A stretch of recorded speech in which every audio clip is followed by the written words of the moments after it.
de la era de la revolución.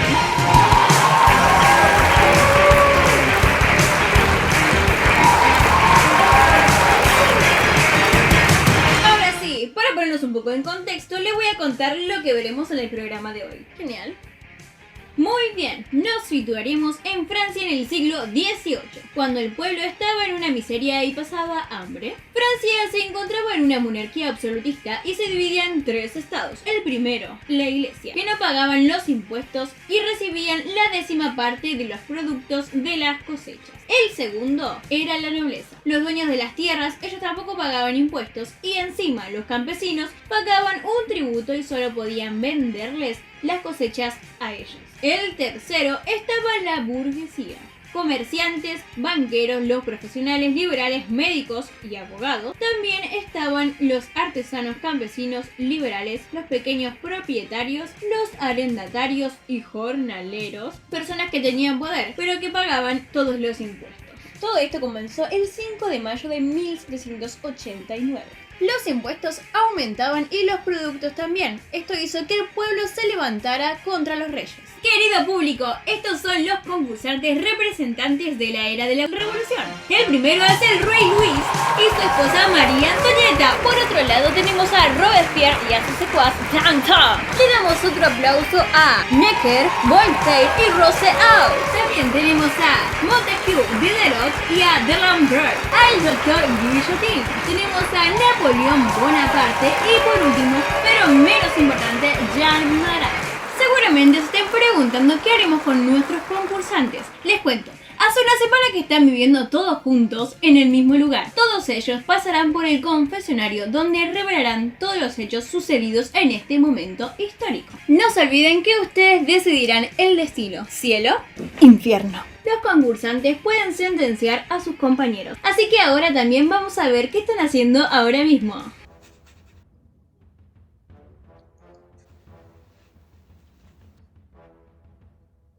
Truco. Cuando el chinchón, Marat. Pero la que me parió.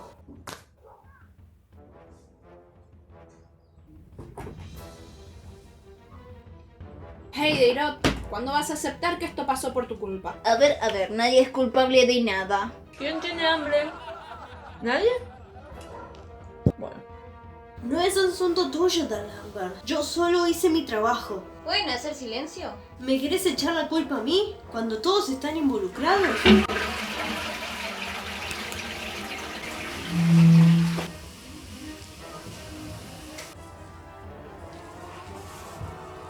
Perdón, pero no entren por una hora mínima. Bueno, eso es suficiente. Llamaremos ahora a los primeros concursantes. ¿Le puede contar a nuestros espectadores cómo es que sucedió todo este mambo revolucionario?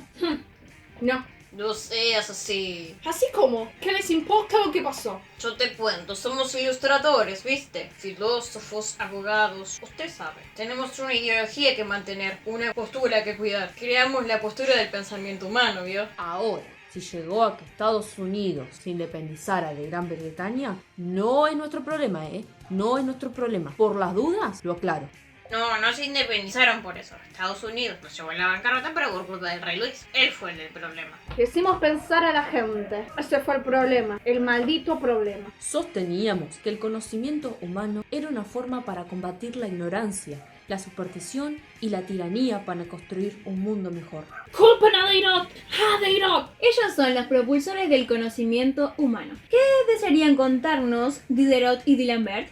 Primero que nada, quiero aclarar algo. Me llegó el rumor que Walter me está acusando de todo esto y yo solo soy un escritor. Nosotros éramos un grupo de filósofos, leíamos enciclopedias, protagonizamos el suceso de publicaciones de este tipo y colaboramos para dejar plasmado el pensamiento ilustrado. Este pensamiento era una sociedad culta, que piensa por sí misma. Era la mejor manera de asegurar el fin del antiguo régimen y empezar uno de cero. Y tener en cuenta la razón, la libertad y la igualdad. Llegó la hora de decidir, querido público, ¿cuál será el destino de estos dos filósofos? ¿Cielo o infierno? ¡Cielo! ¡Se vayan al cielo! El público ha decidido, así que son libres de todo pecado. Vayan a tomarse un vinito mientras duermen en las nubecitas. Ahora sí, vamos a darle un aplauso al rey Luis XVI y su esposa María Antonieta, O como a mí me gusta llamarla, Madame Déficit. Por todas las deudas que debe. Bienvenidos, adelante. Gracias. ¿Podrían comenzar, por favor? Empieza vos, Antonita. Empieza vos. Habla, Luis, contale a este tipo tus fracasos. Antonita venía desde Austria a casarse conmigo, aunque tuvimos la mala suerte de no saber cómo se gobernaba y se manejaba un país. No sabíamos ni siquiera qué era la corte. Aunque a mí me prepararon desde niña, no sabía cómo liderar Francia. Éramos demasiado jóvenes para saber lo que estaba sucediendo. Nos dejaron en la intemperie. Y al no obtener conocimientos, otros me decían qué debía hacer. Lo que provocó que el Estado sea llevado a la bancarrota porque le presté dinero a Estados Unidos para que se independice de Gran Bretaña. Fue un grave error. Ese dinero se podía haber utilizado para alimentar a toda Francia en un año. Nuestro pueblo pasaba demasiada hambre y yo no sabía qué hacer. Mandaba cartas a la corte con estrategias políticas de los reyes, y una de ellas le llegó a las manos. Les pregunté por qué había tanta gente necesitada, y yo mismo le respondí: porque su lujuriosa existencia devora en un día el alimento de 1000 hombres. Y al no poder pagarle al Estado, tuve que aumentar los impuestos. Lo que amenazó a la economía fue el precio alto de la harina. La harina era lo más importante para el pueblo y el rey Luis la aumentó. La harina llegó a valer el salario de un mes. ¿Dónde ¿No la la viste, viste, rey Luis? ¡Aprendan a gobernar, giles! Por favor, ¿alguien podría sacar al pueblo francés del estudio, por favor? Gracias. No los callarán, no callarán al pueblo francés. El pueblo francés atacó agresivamente a los panaderos y les robaron los panes. Ay, bueno, pero si no tenían para el pan, ¿por qué no comían pasteles? Yo fui el causante de convencer al rey para que juntara a los 3 estados y se reunieran en la Asamblea Nacional. La asamblea fue un parlamento medieval que se había convocado por primera vez hace 175 años. Consistía en una asamblea donde los diputados de la nobleza y el clero, y el pueblo también, se reunían. En la Asamblea Nacional se habló por los votos y yo voté por el estamento. Pasé de las quejas a ser la voz de la Asamblea Nacional del Pueblo. Claro que opté por el voto por cabeza. Todo el tercer estado también lo pidió. Soy el abuelo del Papa Francisco en representación de la Iglesia. Yo voto por estamento. Voto por cabeza es decapitar a alguien.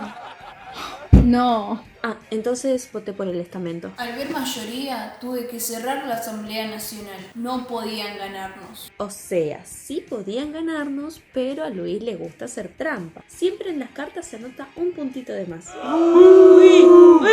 Como el rey nos cerró la asamblea, decidimos crear una nueva. La llamamos Asamblea Nacional Constituyente. Escúchate esa.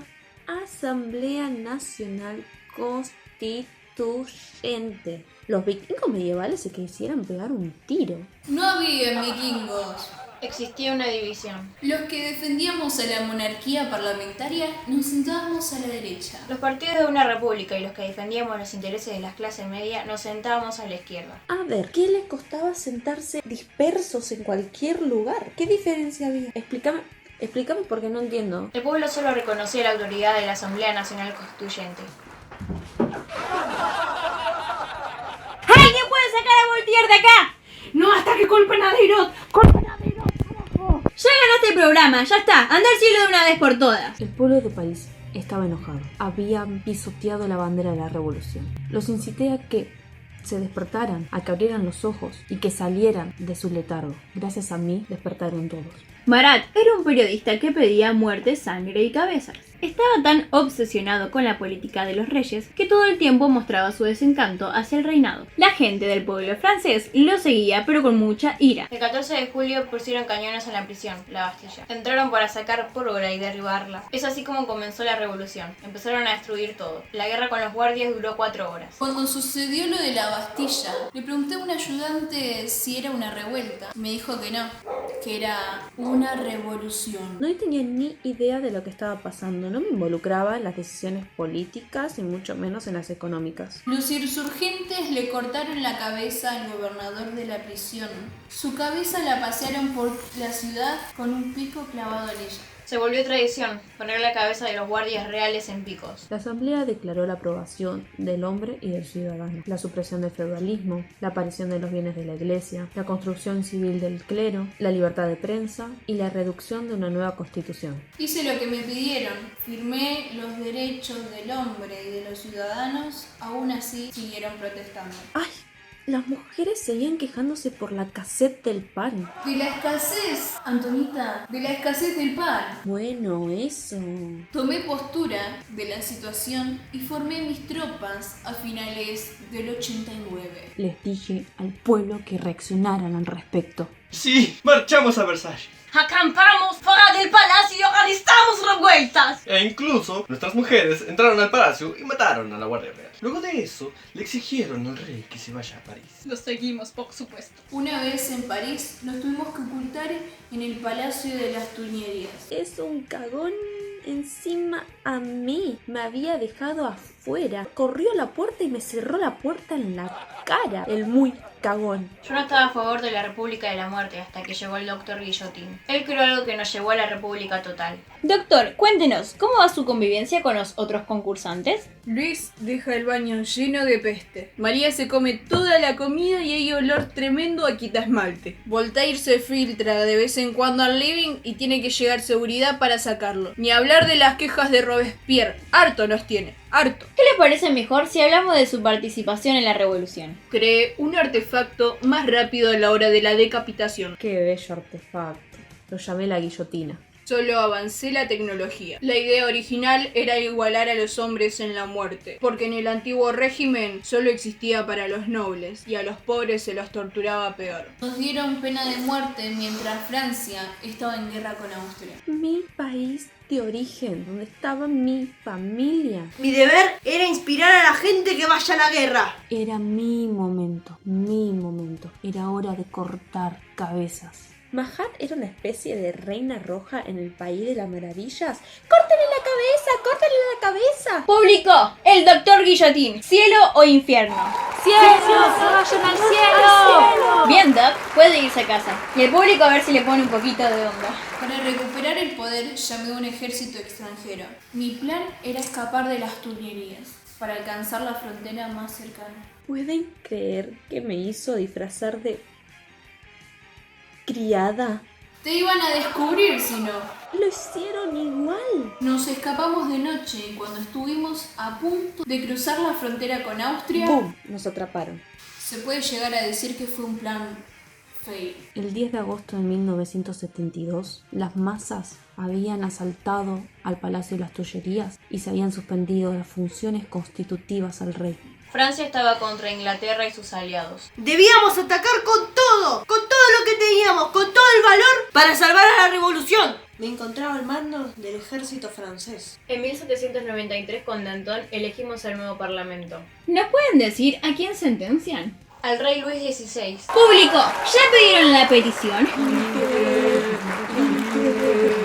Confío que mi muerte traerá felicidad al pueblo, pero lloro por Francia y temo que pueda sufrir la ira del Señor. Amén. Muerto el rey, mi opción era manifestarnos puramente. Es hora de María Antonieta. Público, para María Antonieta, no tan difícil. ¿Qué dicen? ¿Cielo o infierno? No, pero qué giles que son. ¿Tan mal les caigo que me traen de vuelta y me llevan de nuevo? Está bien, está bien. Que Dios se ampare de toda Francia y de todos sus manga de... No me toqué, manga de giles, ya van a ver. Había hecho una lista mandando al frente a todos los moderados. Acá le dejo una lista a los traidores de la revolución. Toma. ¿Cómo que no? Pero toma. Lamento informarles que el periodista Marat ha sido asesinado mientras tomaba un baño de esponja. La asesina fue una fanática del programa, Charlotte Corday. Se infiltró por la noche y no tuvo piedad con él. Caminito al infierno, ella dijo que era la única forma de encontrar paz y que no estaba arrepentida. Démosle un minuto de silencio a la leyenda y los radicales.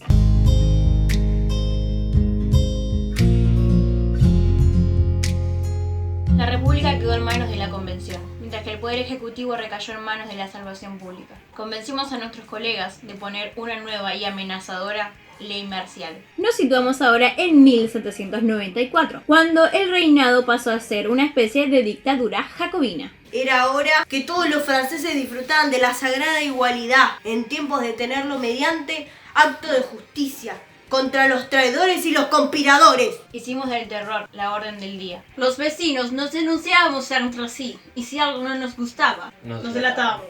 Hicimos un nuevo orden del comité. 12 hombres dictaron la nueva dictadura pública. Este reinado le quitó el poder a la iglesia. Todo lo que decía ser santo fue reemplazado por crucifijos de Marat, a quien lo consideraban un dios. ¿Quién iba a pensar que iba a ser considerado un dios? Pobre, ya quisiera ser como mi diosito. Cambiaron la duración de las semanas y los nombres de los días. La ciudad se convirtió en un régimen terrorista, dejando entre 10.000 y 40.000 personas guillotinadas ante las acusaciones de actividades contrarrevolucionarias, entre ellos sacerdotes y gente de la nobleza. Quiero agregar que este programa se volvió aburrido desde la muerte de los reyes, perdiendo la misma cantidad pero en audiencia. Mi ejército francés obligó a la británica armada a realizar una retirada noble y moral. Robespierre estaba en la cima del poder y ya no había más enemigos de la revolución. El terror que había desatado Robespierre. Otro gaucho que se creía Dios. ¡Qué bronca! El terror sin virtud es desastroso, pero la virtud sin terror es impotente. Mi plan era poner más terror para crear un nuevo tipo de sociedad. La revolución iba por un camino equivocado. Mis seguidores se dieron cuenta que es hora de acabar con el temor. Contradije a Danton. ¿Por qué? Porque era muy pronto. Danton es y era una amenaza. Entonces, ¿lo sentencias? Sí. Público, ahora para Danton. ¿Cielo o infierno? Solo me arrepiento de irme antes de que esa rata... Francia en 1794 empezó a crecer económicamente, como también empezaron a crecer las muertes. La guerra estaba siendo batallada y ganada por Napoleón Bonaparte. Pero Robespierre se creía todo un dios y estaba consumido por su fanatismo y su obsesión, y eso hizo que la gente lo sentenciara. En la convención dio una lista de nombres de los enemigos de la República. Todos los presentes temían estar en ella. Ahora con esta data, público. ¿Infierno para Robespierre o cielo? ¡Respondan, público! Ese es el público que me gusta. Lo único que tengo para decir es que no van a poder sin mí. Y así fue como Napoleón Bonaparte en 1799 llegó a Francia. ¿Quiere contarnos cómo sucedió esto? Estuve batallando en la frontera, ganando batallas para la República Francesa. El entrenamiento lo llamé la Guerra de la Vendée. Lamentablemente murieron más de 800 personas. Enfrenté a los partidarios de la Revolución Francesa y a los contrarrevolucionarios. Estaba todo hecho pedazos. Di un golpe de estado, me hice proclamar como el primer cónsul de la República. Y así fue como conseguí el orden interno en el pueblo. La economía creció, los vecinos tomaron paz y se reunieron en sus profesiones, formando luego de una democracia igualitaria para todos y todas. Damas y caballeros, tenemos un ganador, Napoleón Bonaparte, militar, emperador francés, quien acaba con la Revolución Francesa. Si es que realmente se acabó. Le damos un fuerte aplauso para celebrar esta alegría inmensa. Napoleón Bonaparte se ganó un lugar 5 estrellas en el cielo. Ahora lleven a la otra concursante con Satanás, porque a Dios no le sirve nada. Damas y caballeros, nos vemos en otra temporada de La Ira de la Revolución. ¡Adiósito!